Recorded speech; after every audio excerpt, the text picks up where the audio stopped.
Good afternoon, Meg Smith here, the hypnotic dietitian.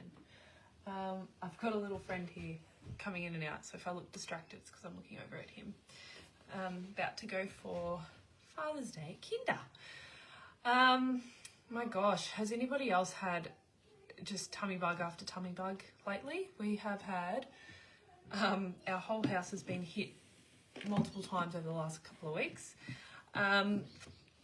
So that video that I did last week about what to eat when you have gut upset or you've been recovering from a gut tummy bug or something like that, hopefully it's very relevant for anybody else that's suffering from tummy bugs at the moment, which seem to be everywhere.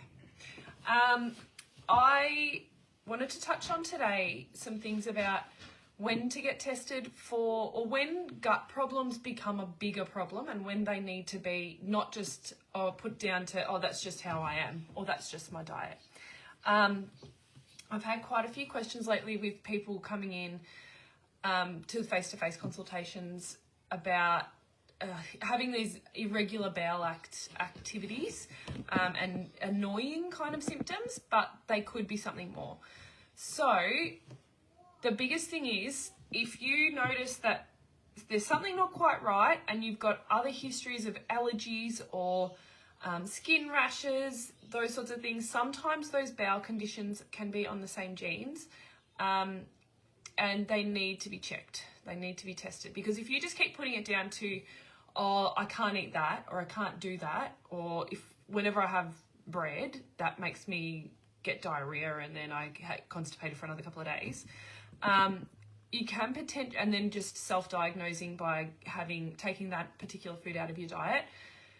If you don't really know from a medical perspective or a clinical perspective what's going on, you can be self-medicating incorrectly. And when I say self-medicating, I mean just with dietary stuff too. That's technically self-medicating. Hi, Sarah. Thanks for watching. Obviously got your lunch break right today. That's good. So, for example, if you know that every time you eat pasta, for example, you feel bloated and you get gassy, and then you either get constipated or diarrhea after it, and you just think, oh, I just won't eat pasta anymore. So that's fine, and that works really well for a couple of months, even a year or so.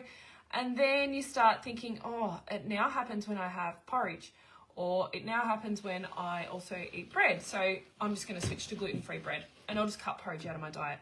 And that's all fine and well and good, and then goes along good for a couple of months. And then you start to notice, oh, now my tummy doesn't feel right when I have dairy. It's all right, I just won't have dairy anymore, or I'll switch to soy milk or whatever it might be. Can you see that things start to, sorry, there's lots of yelling happening in this house, talking to each other. Can you then start to see that you start to bring in your, I guess, potential foods that you can eat? So you start then, the foods that you have available to you start to get smaller and smaller and smaller and smaller.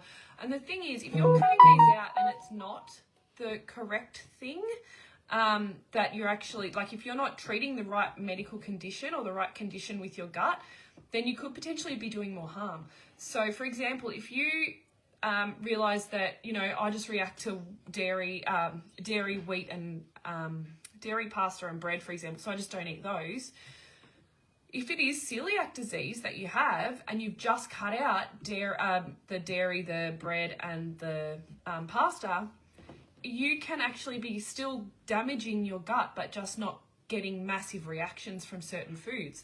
So with celiac disease, I've had people tell me that they react when they walk into a bakery, for example, because there can be, or they've been making a cake for somebody and they've, some of that flour has touched their lips, and then that starts to go down and then they get a reaction. Some people don't even get that reaction, but it's still going through their digestive system and potentially affecting their gut. The long-term consequences of having undiagnosed celiac disease and not following a proper gluten-free diet is really, really, really bad.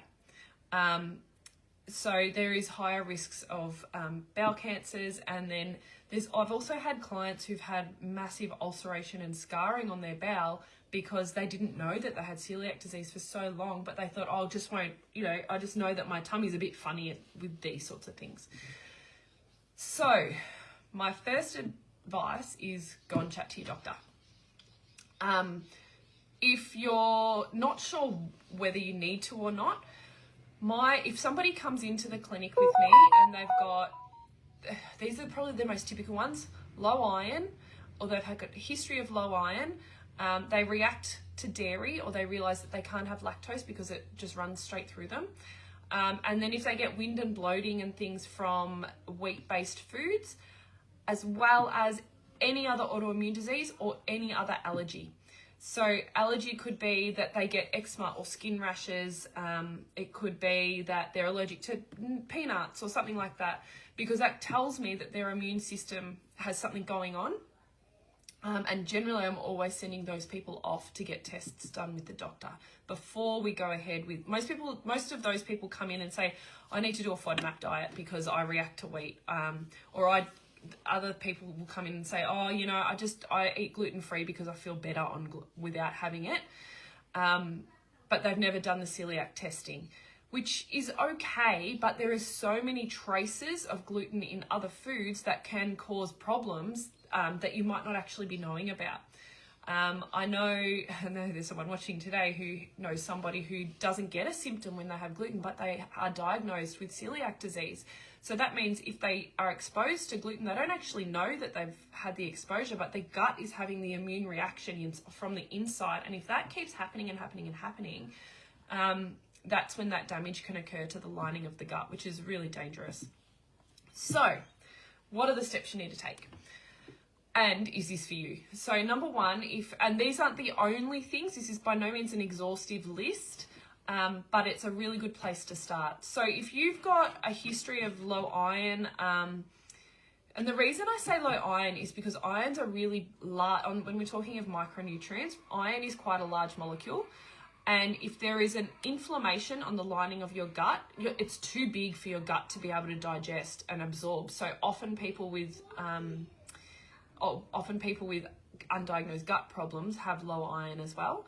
So if you've got a history of low iron that you can't really work out why, hear those kids in the background. If you find that you're sensitive to dairy foods, mainly lactose-containing foods, so regular milk, yogurt, cream, not so much cheese. Cheese has very little lactose. If you find that you're sensitive to those foods, and if you find that if you have wheat or like any wheat-based product, pasta, even oats to a certain extent, they're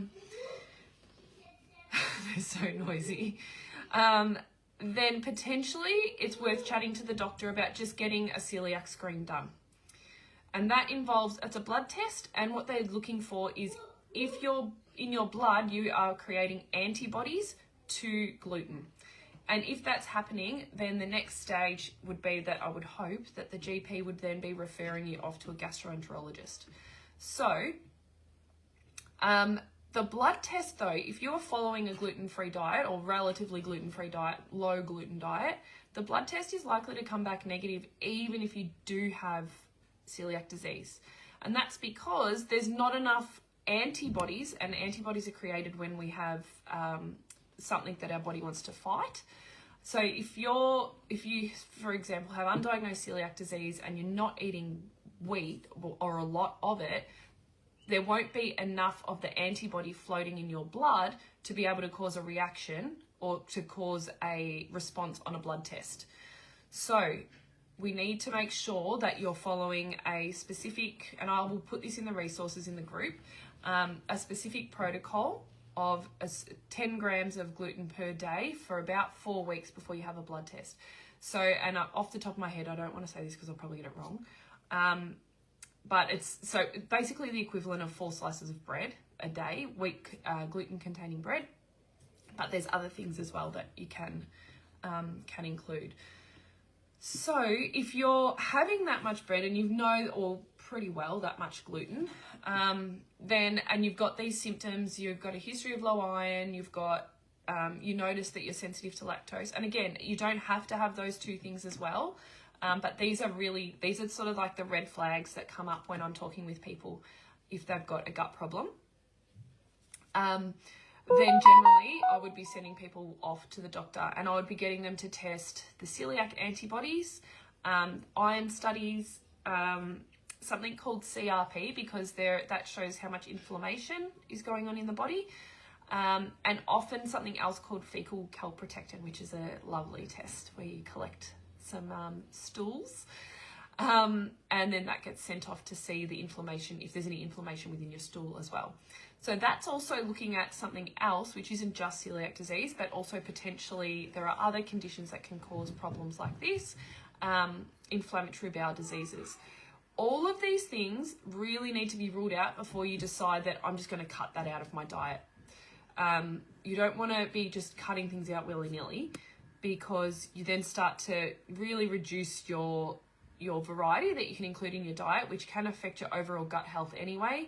And then also can, it just starts to really limit what you're eating, and who knows if you've even cut out the right thing. So we're all doing the best we can with the information that we have available to us at the time. But hopefully now you have more information and you know where to take the next thing. If anybody has any questions on this topic, please don't hesitate to reach out and ask me. I'm more than happy to point you in the right direction on where you should go from here, and whether you need to go to see, whether it's, it's worth chatting to your doctor.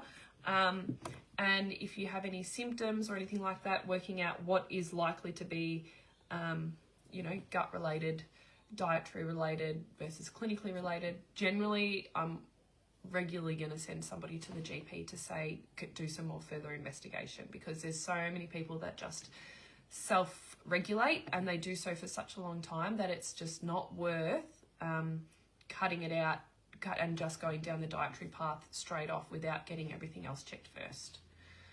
So please yell out if you've got any questions. If you've had this testing done and it's come back negative, just have a think about, once I put the resource in the group, which I'll do nearly straight away, have a think whether you were actually consuming enough gluten to be able to cause a reaction in your blood. So were you having, wheat every day or gluten-containing foods every day that could have given your body the chance to make a response to that? And could you have potentially had a false negative if that's the case? Let me know what you think. Happy to chat to anybody about this any further. I can see there's a few people watching, so if this was helpful, let me know. Send me a comment, whatever you think. Happy Friday, everyone. I will see you next Friday. Keep sending your questions through and keep chatting as much as you can.